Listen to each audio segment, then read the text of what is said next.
Hello everybody, welcome to Perfusionist Classroom. So today we are going to discuss a very interesting topic, that is arterial blood gas or ABG. This topic is not only for perfusion students but it is for each and every students from every stream. So let's start the discussion. So first, what is arterial blood gas and what is its utility? Arterial blood gas analysis is an essential part of diagnosing and managing patients' oxygenation status. It is a very useful diagnostic tool to evaluate patient's oxygenation status. And next is acid-base balance in patient's body. And the usefulness of this tool, the usefulness of arterial blood gas, the diagnostic tool, is solely dependent on being able to correctly interpret the report. That means how much accurately we will be able to interpret the report, our treatment, our treatment strategy, our evaluation of the patient, the accuracy of evaluation will be more perfect. So it is very important to have a nice knowledge on how to interpret arterial blood gas report. So let's first see some indications. It has in lot of cases, in lot of circumstances, we use arterial blood gas to manage patients. Among them, some of the important indications are: first, monitoring critically ill patients. Next is assisting in weaning patient from ventilator, monitoring pre-operative patient. From a perfusionist point of view, from our point of view, it is a very much important tool to evaluate the adequacy of perfusion during the cardiopulmonary bypass, during open heart surgery, when we are perfusing through cardiopulmonary bypass, assessing the adequacy of perfusion. For assessing adequacy of perfusion, it is a very much important tool. Next, how we can collect the samples for blood gas. That means how we can collect the arterial blood samples. We all know that we can collect either from already placed an arterial catheter, or we can do arterial tap. Arterial tap, either radial tap or brachial tap or femoral tap.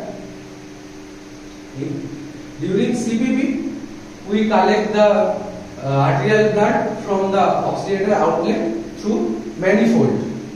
Next, we will see what are the normal parameters of arterial blood gas.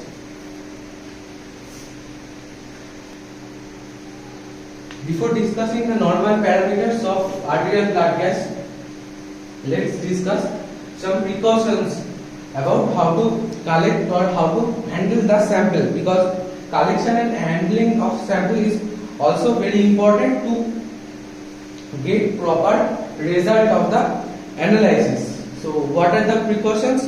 First and the foremost precaution is we should pre-heparinize the syringe. So how pre-heparinization is done? So syringe must be flushed with 0.5 ml of 1:1000 heparin and empty. 1:1000 means 1 ml of heparin have 1000 units. Each ml of heparin has 1000 units. So ideally we should flush the syringe with 1:1000 heparin, flushed with 0.5 ml of 1:1000 heparin and emptied. Any excess heparin, if we we should also properly empty the syringe, because any excess heparin will cause again misreading or false result of the analysis. It may reduce the pH or may reduce the PCO2 and bicarb level. Next is, we should seal the syringe immediately after collecting the sample. Next is, all air including minute air bubbles should be removed from the blood and the syringe. And next is, analysis should be done immediately after collecting the sample.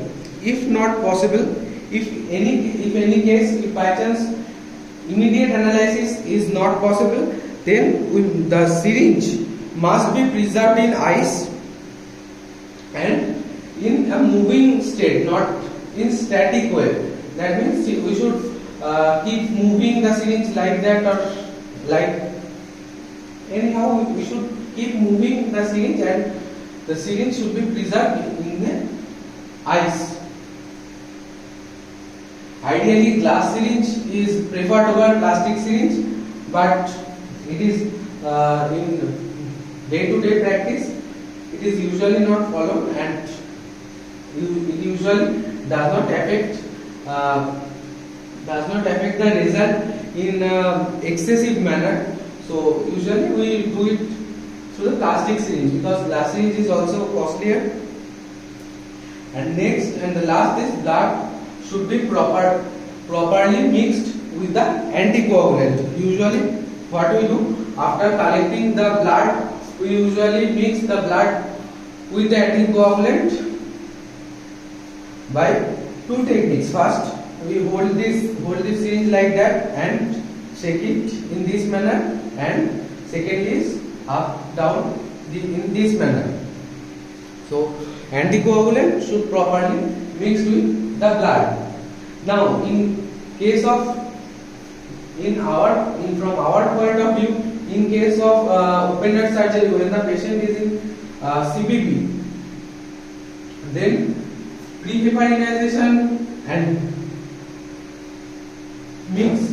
mixing with anticoagulant has no role. There is no need to pre-heparinize the syringe. Neither you have to mix the sample with the anticoagulant, because the patient is already heparinized. The patient himself is heparinized and his ACT is above 480 seconds or 450 seconds. So that is enough, more than enough for imaging. So there is no need to pre-heparinize the syringe when the patient is under CPP. Now let's see the normal parameters. First parameter is the pH. First parameter is the pH. So normal pH level is 7.35. The normal pH level of our blood is 7.35 to 7.45. The next parameter is PO2. PO2 means partial pressure of oxygen in the blood. In room air, in healthy individual, normal PO2 is 95 to 100 mmHg, but when the patient is in ventilatory support or the patient is in cardiopulmonary bypass, the PO2 is usually much more higher than 100 mmHg. PCO2, there is partial pressure of carbon dioxide.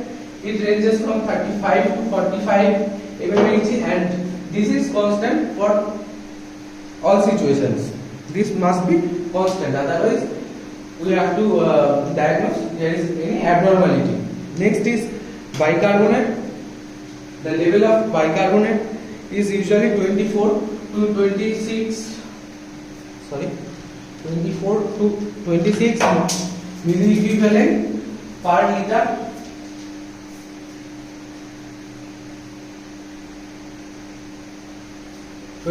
to 26 milliequivalent per liter. Next is base deficit, or somewhere it is written as base excess or BE. The range of base deficit is -3 to +3. SpO2, that is saturation in room air, it is usually 96 to 98%. Next is alveolo-arteriolar oxygen gradient. Alveolo-arteriolar oxygen gradient.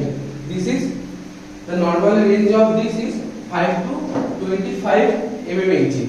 And last, PO2 is to FiO2 ratio. It must be higher than 400 mmHg. It must be higher than 400. Now we will see we will discuss how to interpret an MEG report.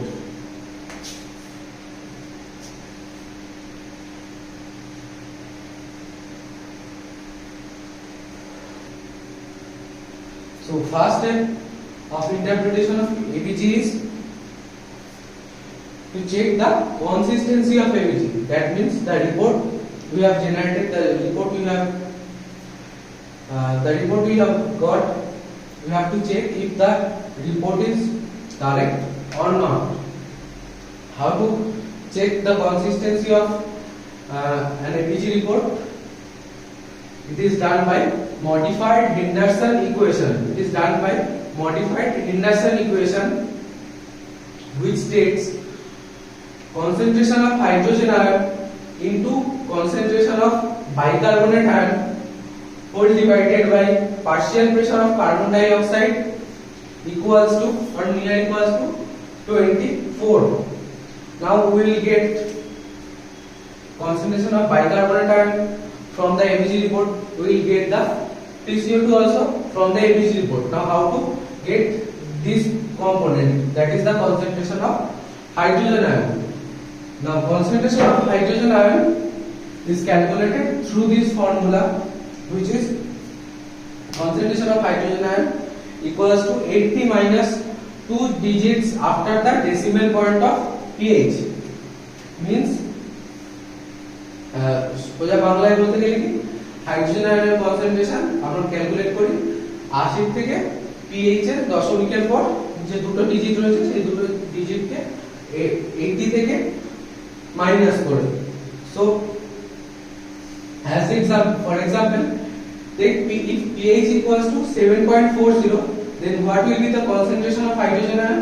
It will be simply 80 minus the two digits after the decimal points, that is 80 minus 40, which is equals to 40. Thus we will get the concentration of hydrogen ion and we will put that here, and we will check if this equation results 24 or near equal to 24, and if that satisfied, if all the values satisfied this equation, then we will take that, we will assume that the MEG report is correct. Next,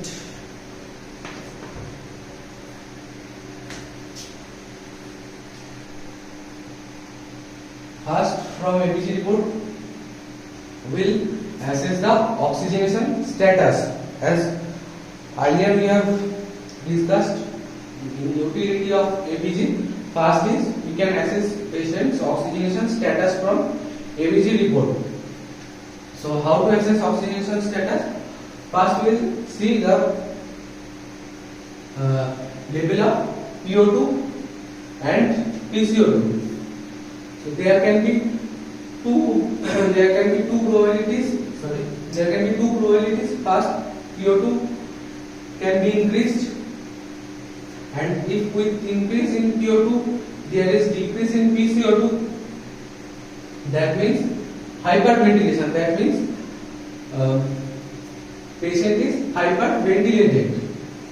And if PO2 is decreased, then we will see, then it denotes hypoxia. That means patient is hypoxic. Then we will see for the PCO2. So what we will see first, we will see if the PCO2 is increased or not. So the first question we will ask is PCO2 increased. That means first we will check in the ABG report, is PCO2 increased. There can be again two scenarios, yes and no. That means either PCO2 can be increased or PCO2 can not be increased. Let's first discuss this side. That means patient is hypoxic and patient's PCO2 is increased. That means hypoxia is due to hypoventilation. That means we will assume that means hypoxia is due to hypoventilation. Now we have to assess, or we have to find out the cause of hypoventilation. Then what we will search for? We will search for alveolo-arteriolar oxygen gradient. So what we will see? If the alveolo-arteriolar oxygen gradient is increased or not. Again there can be two chances. That means alveolo-arteriolar oxygen gradient is not increased. That means the hypoxia is only due to the hypoventilation. That is, hypoventilation alone is causing the hypoxia. And if the alveolo-arteriolar oxygen gradient is increased, then we have to diagnose, or we have to understand that hypoventilation is not the only reason. With hypoventilation, there must be some other mechanism present which is responsible for hypoxia. Next, let's discuss the second part. In this part we discussed if with reduction of PCO2 is increased. Next, if with reduction of PO2 there is no increase in PCO2, then the first thing we look for is alveolo-arteriolar oxygen gradient. If alveolo-arteriolar oxygen gradient is increased or not. In this case also there can be two chances. Alveolo-arteriolar oxygen gradient is increased and alveolo-arteriolar oxygen gradient is not increased. In case where alveolo-arteriolar oxygen gradient is not increased, that means the PO2 in the inspired air, that means the patient, the air which the patient is taking or breathing, the PO2 in that air is decreased, and that is causing the hypoxia. If alveolo-arteriolar oxygen gradient is increased, then again we have to check, is low PO2 correctable with oxygen. That means if we give patient more oxygen, if there is any correction in PO2 level, again there can be two chances. With delivery of oxygen, the PO2 level increases. That means with oxygen PO2 level is correctable. If yes, then there is ventilation perfusion mismatch, VQ mismatch. That means there is some ventilation perfusion mismatch. And if no, with oxygen, if the PO2 is not correctable, that means there is increased shunt flow. That means somehow there is the patient is having increased shunt flow, means somehow deoxygenated blood is coming to the left side. Now again come to the left hand side. Here we have seen, if alveolo-arteriolar oxygen gradient is increased in case of hypoventilation, we have to diagnose that hypoventilation is not the cause alone for the hypoxia. The hypoventilation is not alone responsible for the hypoxia. There must be some other mechanism. Then what we have to do? Then we have to, from this step we have to go to this step again. That one. That means if alveolar arteriolar oxygen gradient is increased, again for this case we have to see if PO2, if low PO2 is connectable with oxygen or not. Again in the same way this will be our diagnosis. So I know this is to some extent complicated, so let's discuss it again in simple language. तो ABG অ্যাসেসমেন্টের first step হলো, মানে first part হলো পেশেন্টের oxygenation status check করা। তো এটা আমরা ABG ইউটিলিটিতে দেখেছি, ফার্স্ট পয়েন্ট হলো পেশেন্টের অক্সিজেন স্ট্যাটাস চেক করা। তো সেটা কিভাবে করব না, আমরা ফার্স্ট PO2 লেভেল দেখব। PO2 লেভেল এট ইনক্রিজ হতে পারে, এট ডিক্রিজ হতে পারে। যদি PO2 R PCO2, if PO2 and PCO2 both are normal, মানে PO2 PCO2 both are normal, that means normal report, that means there is no abnormality, মানে সেখানে কোনো abnormality নেই। তো আমরা ডিসকাস করছি কিনা abnormal সিচুয়েশন। তো দু রকম abnormal সিচুয়েশন হতে পারে, কি না PO2 ইনক্রিজ হয়েছে either or PO2 ডিক্রিজ হয়েছে।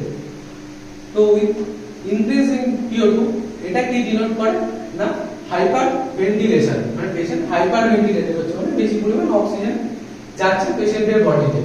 সেক্ষেত্রে কি দেখা যাবে না তার সাথে PCO2 লো হয়ে গেছে, মানে partial pressure of carbon dioxide is low in patients body.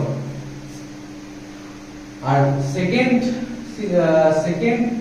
কি হতে পারে না PO2 level of PO2 reduced, reduction in level of PO2, মানে PO2 কমে গেছে, পার্শিয়াল প্রেসার অফ অক্সিজেন কমে গেছে প্রায়। তার মানে পেশেন্ট ইজ হাইপক্সিক, মানে হাইপক্সিয়া হচ্ছে, ওর কারণে পেশেন্টের বডিতে কম পরিমাণ অক্সিজেন যাচ্ছে। তো তখন আমরা কি করব, তখন আমরা দেখব PCO2 এর দিকে, কি PCO2 বেড়ে রয়েছে, PCO2 বেড়ে রয়েছে কিনা। এবার PCO2 বেড়ে রয়েছে কিনা যখনই আমরা দেখতে যাব, তখন দুটো সিনারিও হতে পারে। এক, প্রথমত PCO2 বেড়ে রয়েছে, আইদার PCO2 বেড়ে রয়েছে অর PCO2 বাড়েনি, PCO2 ঠিক আছে। তো প্রথম আমরা দেখব যদি PCO2 বেড়ে রয়েছে তাহলে কি হচ্ছে। PCO2 যদি বেড়ে থাকে তার মানে পেশেন্টের হাইপোভেন্টিলেশন হচ্ছে, ওকে কোনো কারণে পেশেন্টের বডিতে কম অক্সিজেন যাচ্ছে। এবার আমাদের এটা দেখতে হবে যে শুধু হাইপোভেন্টিলেশন এটার cause or there is something else, মানে হাইপোভেন্টিলেশনের জন্য শুধু হাইপক্সিয়া হচ্ছে না তার সাথে আরো কিছু আছে। সেটা দেখতে হলে আমাদের কি দেখতে হবে না অ্যালভিওলার আর্টেরিওলার অক্সিজেন গ্রেডিয়েন্ট সেটা বেড়ে রয়েছে কি না। সেটা যদি বেড়ে না থাকে তার মানে এখানে শুধুমাত্র হাইপোভেন্টিলেশন রয়েছে, হাইপোভেন্টিলেশন অ্যালোন যেটা হাইপক্সিয়ার জন্য রেসপন্সিবল। আর যদি অ্যালভিওলার আর্টেরিওলার অক্সিজেন গ্রেডিয়েন্ট বেড়ে থাকে তার মানে শুধুমাত্র হাইপোভেন্টিলেশন না, তার সাথে আরো কোনো মেকানিজম রয়েছে। তো সেই আরো কোনো মেকানিজমটা কি সেটা আমরা একদম লাস্টে দেখছি।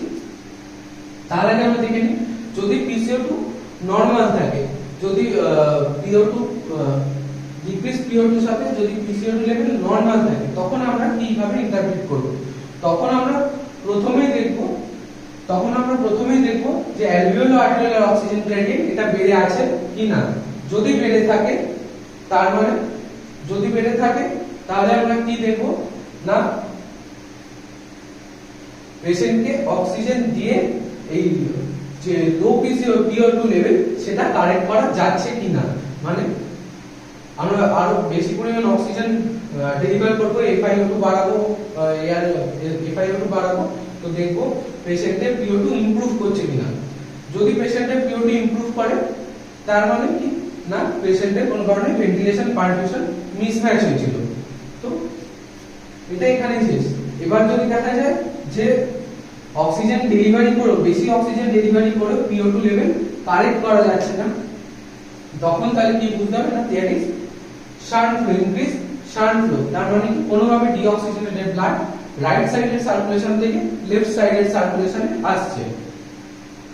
এবার again back to this side আমরা কি দেখেছিলাম না যদি অ্যালভিওলার আর্টেরিয়াল অক্সিজেন গ্রেডিয়েন্ট বেড়ে থাকে তাহলে নিশ্চয়ই সেখানে হাইপোভেন্টিলেশনের সাথে আরো কোনো মেকানিজম রয়েছে। এই আরো কোনো মেকানিজমটা কিভাবে দেখতে হবে না, তখন আমরা এই স্টেপ থেকে চলে যাব ডাইরেক্ট এই স্টেপে। তাহলে সেই আরো কোনো মেকানিজম দেখার আছে কিনা সেটা দেখার জন্য তখন এগেন আমাদের দেখতে হবে যে অক্সিজেন দিয়ে পেশেন্টের PO2 লেভেল কানেক্ট করা যাচ্ছে কিনা। সেটা তখন আবার যদি হ্যাঁ হয় তাহলে ভিকিউ মিসম্যাচ, যদি না হয় তাহলে শান্ট ফ্লো। আর যেটা বলতে ভুলে গেছি সেটা হলো যদি অ্যালভিওলার আর্টেরিয়াল অক্সিজেন গ্রেডিয়েন্ট না বেড়ে থাকে মানে PCO2 নরমাল, শুধু PO2 লো রয়েছে, PCO2 নরমাল, তার সাথে অ্যালভিওলার আর্টেরিয়াল অক্সিজেন গ্রেডিয়েন্টও নরমাল, তার মানে কি হয়েছে এই ডিক্রিজ ইন্সপায়ার্ড PO2, মানে পেশেন্ট যে এয়ার ইন্সপিরেশন করছে, পেশেন্ট যে এয়ার ইন্সপায়ার করছে সেই এয়ারে PO2 টা কম রয়েছে। এই গেল পেশেন্টের অক্সিজেন স্ট্যাটাস, পেশেন্টের অক্সিজেন স্ট্যাটাস ইভ্যালুয়েশন। ঠিক আছে, তো এই গেল পেশেন্টের অক্সিজেন স্ট্যাটাস ইভ্যালুয়েশন। নেক্সট আমরা দেখব পেশেন্টের অ্যাসিড বেস ব্যালেন্স কিভাবে ইভ্যালুয়েট করা যায়, how to evaluate patients acid base balance.